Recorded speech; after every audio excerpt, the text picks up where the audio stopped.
여러분 안녕하십니까? 광주 MBC 뉴스데스크입니다. 기아 오토랜드 광주가 지난해 54만 1,100대를 생산해 공장 설립 이래 최대 생산 실적을 달성했습니다. 연간 50만 대 생산을 돌파한 건 지난 2014년과 15년 이후 9년 만입니다. 한신구 기자의 보도입니다. 지난 1999년 현대차 그룹에 편입된 기아 오토랜드 광주 공장. 지난해 공장 설립 이래 최대 생산 실적을 갈아치웠습니다. 광주 공장의 지난 한 해 생산량은 내수 18만 7,968대, 수출 35만 3,132대 등 모두 54만 1,100대. 지난 2014년과 15년 두 해 연속 50만 대를 돌파한 이후에 연간 40만 대 생산 능력으로 떨어졌었는데 지난해 다시 50만 대를 넘어선 겁니다. 특히 지난 2014년 53만 8,896대 이후에 9년 만에 역대 최대 생산 기록을 세웠습니다. 지난 2022년에 비해서도 내수가 11.8%, 수출이 16% 증가했는데 스포티지와 셀토스 봉고 트럭 등 인기 차종의 판매 호조로 역대 최대 생산 기록으로 이어졌다고 기아 측은 밝혔습니다. 기아 오토랜드 광주에서 생산되는 주요 차종들이 국내외 소비자들의 큰 인기를 끌면서 역대 최대 생산이라는 실적으로 이어졌습니다. 차종별로는 광주 공장의 대표 차종인 스포티지가 20만 5,230대, 셀토스 16만 4,973대, 봉고 트럭 10만 1,430대였습니다. 특히 스포티지는 지난 2004년 8월 첫 생산을 시작한 이후 누적 생산 대수가 304만 9,800여 대로 20년 만에 300만 대 생산을 넘어섰습니다. 기아 오토랜드 광주 측은 혁신적인 디자인과 고품질의 차량 생산으로 전 세계 고객들의 선택을 받아서 지난해 최대 생산 실적을 거둘 수 있었다면서 올해 역시 지난해 성과를 뛰어넘는 실적을 거두기 위해서 최선을 다하겠다고 밝혔습니다. MBC 뉴스 한신구입니다. 최근 폐원된 광주시립 제2요양병원에 이어 시립 1요양병원도 오는 4월 폐업이 예고되고 있습니다. 광주시는 중증 치매 환자들이 진료받고 있는 시립 1요양병원만큼은 폐업을 막겠다며 대책을 내놨는데요. 이 요양병원 폐업을 막는 데에는 적극적이지 않았던 광주시가 1요양병원에는 왜 보다 더 나서는 걸까요? 김영상 기자가 취재했습니다. 지난해 말 폐업한 광주시립 제2요양병원. 조건부 영업을 이어가고 있는 광주시립 제1요양병원도 폐업 위기에 처했습니다. 수탁기관인 빛고울재단은 지난해 20억 원의 적자를 이유로 오는 4월 폐업을 예고했기 때문입니다. 광주시는 이 요양병원 폐업 때와 달리 이번에는 폐업을 막으려 분주한 모습입니다. 중증 치매 환자들이 입원해 있는 이 요양병원마저 폐업하면 민간 요양병원들이 받기를 거리는 중증 환자들이 갈 곳이 없기 때문입니다. 저희가 시립 제1요양병원을 이제 단계적 기능 강화를 하겠는데요. 치매 전담 병원을 운영하고요. 그다음에 노인, 중증 의료 입원 등 지원을 강화하겠습니다. 광주시는 이 요양병원에 대해 적극적으로 나서지 않은 것에 대해 이 병원은 중증 환자들을 대상으로 하지 않았고 최근 광주 지역 요양병원 환경이 달라졌다는 이유를 들었습니다. 이 요양병원이 문을 열었던 10년 전에는 요양병원 병상이 부족했는데 요양병원이 늘어나 세금을 들여서면까지 지원할 명분이 약해졌다는 겁니다. 문제는 광주시가 지원을 예고한 1요양병원이 앞으로 늘어나게 될 중증 치매 환자를 감당할 수 있느냐는 겁니다. 그래서 당장 입원해 있는 사람들한테 직접적인 피해가 아마 가지는 않겠지만 앞으로 장기적으로 새로 지역사회에서 발생하는 중증 치매 환자들은 이제 당장 가까운 곳에 입원할 병상이 없어지면 멀리 가야 된다거나. 한편 광주시의 대책 마련을 접한 시립 제1요양병원 측은 광주시로부터 구체적인 안을 받지 못했다며 지원 약속이 보장된다면 병원 폐원 여부를 다시 고려할 수 있다고 말했습니다. MBC 뉴스 김영창입니다. 한동훈 국민의힘 비상대책위원장이 오늘 광주를 찾았습니다. 5.18 정신을 헌법 전문에 수록하고 5월 정신을 본받는 정치를 하겠다고 밝혔습니다. 한편 민주당은 한 위원장의 행보를 평가절하했습니다. 주현정 기자입니다. 취임 후 전국을 돌고 있는 한동훈 국민의힘 비상대책위원장이 광주를 찾았습니다. 국립 5.18 민주묘지 참배에 나선 한 비대위원장은 방명록에 광주 시민의 위대한 민주주의 헌신을 존경한다고 적었고 1929년 항일학생 독립 만세운동 정신과 1980년 5월 정신을 본받는 정치를 하겠다고 말했습니다. 그러면서 5.18 정신의 헌법 전문 수록의 필요성도 인정했습니다.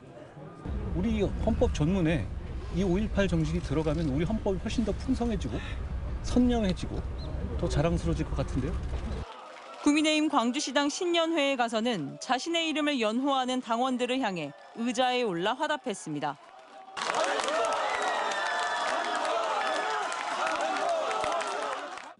한 비대위원장은 정책과 예산을 책임지는 집권 여당이 되겠다며 잘 사는 호남을 위해 국민의힘 국회의원을 배출시켜달라고 호소했습니다. 호남이 정말로 필요라고 하는 정책, 그동안 호남이 지지했던 정부가 해주지 않았던 정책, 미뤘던 정책들을 좀 과단성 있게. 한 비대위원장의 광주 방문과 관련해 민주당 광주시당은 국민의힘의 내부에서 반복되는 5.18 왜곡과 폄훼 방지 대책부터 세우라고 지적했고 송갑석 의원은 입장문을 내고 그럴싸한 말로 지지를 호소하기 전에 윤석열 정권과 국민의힘의 호남 역행부터 되돌아보라고 꼬집었습니다. 한편 한 비대위원장의 광주 방문에는 350여 명의 경찰력과 빨간 마스크를 쓴 국민의힘 자체 인력 등이 대거 배치됐는데 국민의힘은 이재명 민주당 대표 흉기 피습 사건을 고려해 경찰 경호를 강화해달라고 당이 요청했다는 일부 언론 보도는 전혀 사실과 다르다고 부인했습니다. MBC 뉴스 주현정입니다. 순천 청산가리 막걸리 살인 사건으로 11년 전 대법원에서 유죄가 확정됐던 부녀가 재심 재판을 받습니다. 광주고법 형사 2-2부는 오늘 살인, 존속 살해 등 혐의로 유죄가 확정된 부녀의 재심 개시를 결정했습니다. 재판부는 초동 수사 당시 수집된 화물차 관련 CCTV 자료가 새로 발견된 무죄의 명백한 증거라는 주장 등을 받아들여 재심을 개시한다고 밝혔습니다. 이들 부녀는 지난 2009년 7월 순천시 자택에서 청산가리를 넣은 막걸리로 아내이자 어머니를 포함해 2명을 숨지게 하고 2명을 다치게 한 혐의로 기소됐습니다. 코로나19가 끝나고 송년회에 이어 신년회까지 술자리가 많아지는 요즘입니다. 그만큼 음주운전도 늘고 사고도 증가하고 있는데요. 화순에서는 음주운전 차량이 가게로 돌진했는가 하면 광주에서는 경찰이 음주운전을 하다 적발됐습니다. 천홍희 기자가 보도합니다. 검은색 승용차가 차로를 따라오더니 난데없이 좌회전을 합니다. 식당 주차장으로 들어간 승용차는 멈추지 않고 그대로 가게로 돌진합니다. 가게 입구는 무너져 내렸고 충격의 여파로 먼지바람이 일어납니다. 승용차는 가게 안에 들어와서도 빠져나가기 위해 전진과 후진을 반복합니다. 74살 박모 씨가 몰던 승용차가 지난달 31일 밤 8시 30분쯤 화순군 능주면의 한 도로를 운전하다 가게를 들이받는 사고를 낸 겁니다. 보시는 것처럼 가게 문 앞에 세워져 있던 지름 60cm 정도의 나무 기둥 2개가 모두 무너질 정도로 사고의 충격이 컸습니다. 박 씨는 사고 당시 만취 상태로 혈중 알코올 농도는 0.15%, 면허 취소 수준이었습니다. 박 씨는 경찰 조사에서 연말을 맞아 지인과 술자리를 갖고 집으로 돌아가는 길이었다고 말했습니다. 본인 진술로는 연말 모임, 속는 모임이죠. 친구들하고. 가게 문을 일찍 닫아 인명 피해는 없었지만 재산 피해는 7천만 원이 발생했고 아직까지 복구되지 않았습니다. 못할 정도로 술이 취했어요. 말은 이제 좀 하긴 하는데 횡설수설하지요. 이제 다 수리해 줄 테니까 걱정하지 말라고. 앞서 지난 2일 새벽 2시쯤에도 광주 북부경찰서 모 지구대 소속 양모 경위가 음주운전을 하다 적발됐습니다. 신호가 바뀌었는데도 자동차가 움직이지 않는다는 시민 신고로 경찰이 출동했고 음주 수치를 측정해보니 혈중 알코올 농도는 면허 정지 수준이었습니다. 연말연시 음주운전 사고가 잇따르고 있는 가운데 코로나19가 끝나면서 음주 단속 건수도 해마다 증가하는 것으로 나타났습니다. 코로나 직전 1,808건을 기록했던 광주 전남 지역의 음주 단속 건수는 코로나19 발생 이후 감소했다가 다시 꾸준히 증가하는 추세입니다. 광주경찰은 연말연시 집중 단속과 불시 단속을 강화하겠다는 계획입니다. MBC 뉴스 천홍입니다.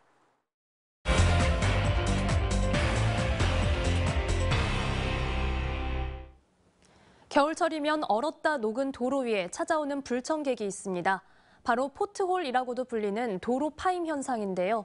올해도 어김없이 여기저기 나타났는데 특히 목포가 심각합니다. 서희령 기자가 한 걸음 더 들어가 현장 취재했습니다. 목포역 인근 도로. SUV가 쿵 소리와 함께 위아래로 들썩거립니다. 또 다른 차량들도 마찬가지. 울퉁불퉁 도로 곳곳에 생긴 이른바 포트홀에 바퀴가 빠지면서 위태로워 보입니다. 100m 거리에만 이렇게 물이 고일 정도로 깊이 패인 곳들이 5곳이 넘습니다. 도로 위 지뢰로 불리는 포트홀로 인해 운전자들은 교통안전을 위협받고 있습니다. 타이어 파손도 될 수 있고 차도 마모도 될 수도 있고 또 그것은 또 둘째치고 또 아까처럼 말씀드렸지만 급차선 변경하다 보면은 사고 날 확률도 높고. 더 큰 문제는 이같이 곳곳에 퍼져 있는 포트홀이 목포를 찾는 관광객들에게 좋지 않은 이미지를 심어준다는 겁니다. 택시를 주로 이용하는 관광객들의 불만이 쏟아지고 있다고 합니다. 목포가 4대 관광지 중에 하나인데 그중에서도 이제 택시 노면 상태 이렇게 안 좋아가지고 불편한 점이 많다고 관광객들이 많이 그러네요. 목포 버스터미널 인근 도로도 마찬가지. 임시방편으로 급하게 땜질한 곳도 눈에 띕니다. 하지만 한눈에 봐도 도로가 움푹 패인 포트홀 천지입니다. 취재 차량이 직접 문제의 도로들을 달려봤습니다. 마치 비포장 도로를 달리는 것처럼 차량이 심하게 흔들립니다. 위험함을 직접 느낄 수 있었습니다. 목포시는 지난해 2천여 건의 포트홀 정비를 했다고 밝혔지만 도심 도로는 여전히 위험한 곳이 적지 않습니다. 애기들 데리고 타는 그 아주머니들 있잖아요. 얘들도 깜짝깜짝 놀릴 때가 많고. 예산 문제 때문에 결국 노후화된 도로 포장 공사를 새로 하지 못하고 땜질식 정비만 하고 있는 상황. 저희들이 그 포트홀이라 해봐야 어차피 그 조그만 도로 폐임이거든요. 장기적으로 보면 이제 그것을 도로 포장을 해야 되지만은 사실상 구역 전체가 넓어버리니까 땜빵하는 수준 이렇게 하죠. 쾌적한 도시 환경 조성과 교통 편의를 제공하겠다는 목포시의 행정 방침이 헛구에 그치고 있는 것은 아닌지 묻고 싶습니다. MBC 뉴스 서유령입니다. 중견 건설사인 태영건설이 부동산 사업과 관련된 대출금을 갚지 못해 기업 구조 개선, 이른바 워크아웃을 신청했는데요. 여수와 남해 간 해저터널 건설 사업을 맡은 컨소시엄에 태영건설이 포함돼 있어 사업에 차질이 빚어지진 않을지 우려가 나오고 있습니다. 문형철 기자입니다. 여수의 한 해안가 마을 폐교 부지에 조립식 건물이 설치돼 있습니다. 여수 남해 간 해저터널 건설 사업을 추진하기 위한 현장 사무실입니다. 6,900억 원대의 대규모 사업을 수주한 건 DL-ENC 컨소시엄. 여기엔 시공능력 16위의 태영건설도 포함돼 있는데 부동산 PF 대출금을 갚지 못해 최근 워크아웃을 신청했습니다. 게다가 태영 측이 내놓은 자구 계획에 대해 채권단이 부정적인 입장을 보이면서 워크아웃 무산 가능성까지 나오는 상황입니다. 구체적인 자구안이 없는 워크아웃 계획안은 채권단의 75% 동의를 받기 쉽지 않으므로 태영건설의 지분은 25%로 주관사인 DL-ENC에 이어 두 번째로 많아 사업에 차질이 빚어지지 않을지 우려가 커지고 있습니다. 해저터널 사업을 총괄하고 있는 국토교통부는 착공 전인 만큼 별다른 문제는 발생하지 않고 있다며 만일의 경우에는 다른 건설사가 태영 측의 지분을 인수하는 방식도 검토해 볼 수 있다고 설명했습니다. 하지만 회사 정상화나 사업자 변경 등의 시간이 걸릴 경우 완공 시기가 미뤄질 가능성도 배제할 수 없습니다. 진행 사항 봐서 지분 조정할 건지 공기가 지연될 여지가 있는 건지 이런 것들을 조금 더 디테일하게 볼 예정입니다. 태영건설의 워크아웃 개시 여부는 오는 11일 열리는 금융채권자 협의회에서 결정됩니다. 국토부는 협의회 논의 결과를 지켜본 뒤 사업에 미치는 파장을 분석해 구체적인 대책을 마련하겠다고 밝혔습니다. MBC 뉴스 문형철입니다.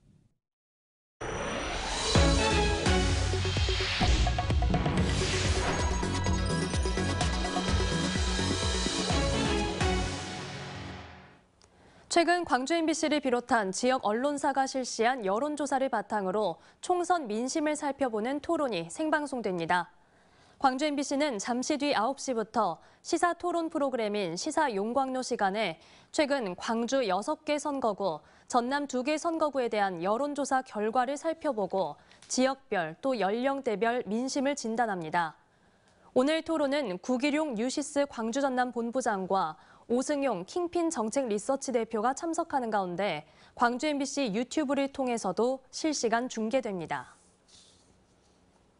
5.18 진상규명조사위원회 활동을 둘러싸고 부실조사 논란이 일고 있는 가운데 광주시 의회 5.18 특별위원회가 조사 결과를 공개할 것을 촉구했습니다.